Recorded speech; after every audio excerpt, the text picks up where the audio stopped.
नमस्कार, मैं हूं आपके साथ शाहीन अली और आप देख रहे फसल क्रांति। तो आइए नजर डालते हैं आज के 10 बड़ी खबरों पर। विश्व स्वास्थ्य संगठन के महानिदेशक टेड्रोस एडनॉम का मानना है कि कोविड-19 महामारी और एक प्रयोगशाला लीक के बीच तार जुड़े होने की संभावना को खारिज करना जल्दबाजी थी। उन्होंने गुरुवार को कहा कि वैज्ञानिकों के कोरोना वायरस के स्रोत का पता लगाने के बीच वह चीन से और अधिक पारदर्शिता बरतने को कह रहे हैं। दिल्ली के मुख्यमंत्री अरविंद केजरीवाल ने गुरुवार को कहा कि फिलहाल राष्ट्रीय राजधानी में स्कूल नहीं खुलेंगे।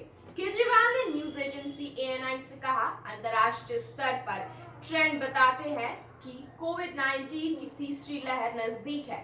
उन्होंने आगे कहा, हम कोविड-19 टीकाकरण की प्रक्रिया पूरी होने तक कोई जोखिम नहीं लेना चाहते हैं। सरकारी ट्विटर हैंडल @COVIDNews/MIB ने क्या कोविड-19 टीकाकरण पुरुषों महिलाओं में संतानहीनता का कारण बन सकता है के सवाल पर कहा है, कोविड-19 वैक्सीन से पुरुषों और महिलाओं में संतानहीनता का कोई वैज्ञानिक प्रमाण नहीं है।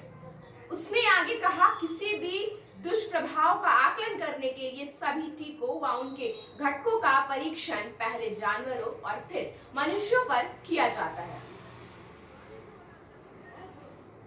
सरकार ने बुधवार को पर्यटन स्थलों, बाजारों में भीड़ को लेकर सख्त कदम उठाने की सलाह देते हुए राज्यों, केंद्र शासित प्रदेशों को R फैक्टर बढ़ने को लेकर आगाह किया है। बकौल सरकार 1.0 से अधिक R फैक्टर कोविड-19 संक्रमण फैलने का संकेत होता है।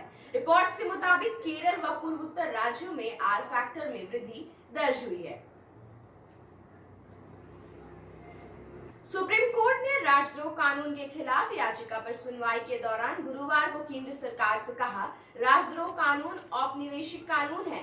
अंग्रेजों ने इसका इस्तेमाल स्वतंत्रता संग्राम को दबाने के लिए किया था। कोर्ट ने कहा, इसका इस्तेमाल महात्मा गांधी की आवाज दबाने के लिए हुआ था। क्या आजादी के 75 साल बाद भी ये कानून जरूरी है?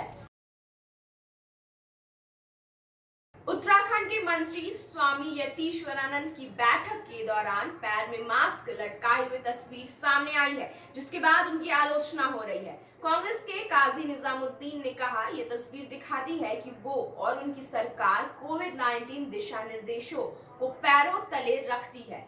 आपके प्रवक्ता अमरजीत सिंह रावत ने कहा, यतीश्वरानंद को माफी मांगनी चाहिए। अब रुक करते हैं कृषि विभाग से जुड़े कुछ खबरों की ओर।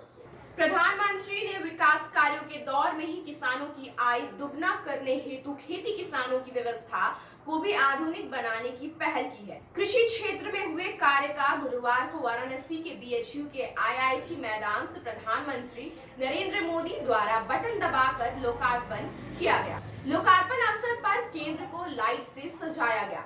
प्रधानमंत्री नरेंद्र मोदी ने कहा कि आत्मनिर्भर भारत में हमारी खेती से जुड़े इंफ्रास्ट्रक्चर और कृषि आधारित उद्योगों की भी बड़ी भूमिका होने वाली है। हाल में ही केंद्र सरकार ने कृषि इंफ्रास्ट्रक्चर के सशक्तिकरण को लेकर बड़ा फैसला किया है।